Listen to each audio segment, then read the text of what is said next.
जय श्री राम। मेरु पर्वत पर तपस्या करते समय ब्रह्मा जी की आंखों से गिरे हुए आंसुओं से एक प्रतापी बंदर का जन्म हुआ था और उस बंदर का नाम था रीक्ष रजा। रीक्ष रजा एक बार पानी में अपनी छाया देख रहा था और छाया देखते देखते वह पानी में कूद गया। इससे वह एक सुंदर स्त्री का रूप धारण कर लिया। अब रीक्ष रजा की सुंदरता को देख करके इंद्र और सूर्य दोनों मोहित हो गए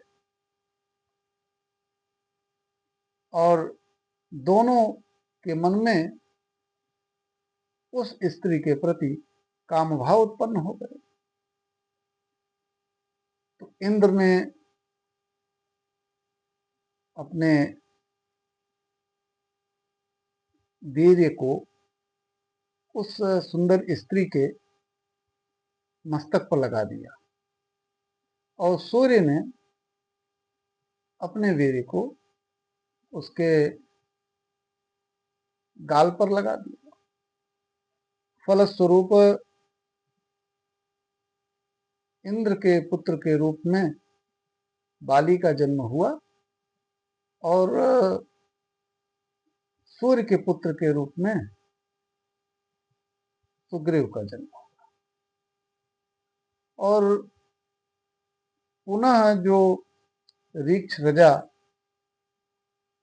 जो बंदर था जिसने स्त्री का रूप धारण कर लिया था, पुनः वह अपने मूल स्वरूप में आ गया। बाली महाबली था और उसमें इतना बल था कि वह समुद्र के पश्चिम से पूरब, उत्तर से दक्षिण कभी भी आ जा सकता था और बिना श्रम के आ जा सकता।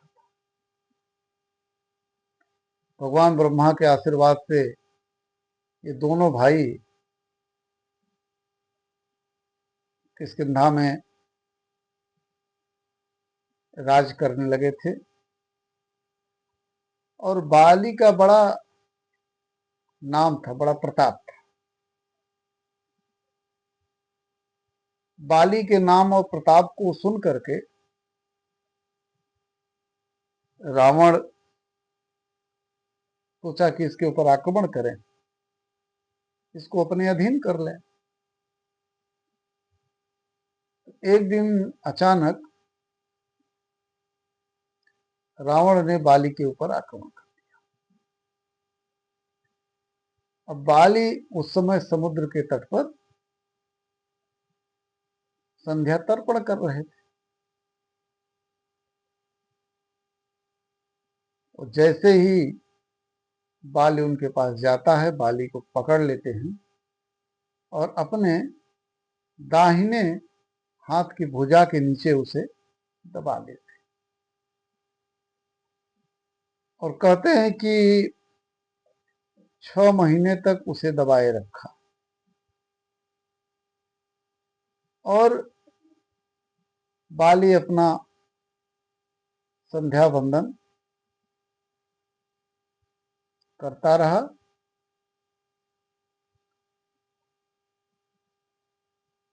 और अंततः बाद में छोड़ा, लेकिन जब वह चाहा तभी वह छूटा।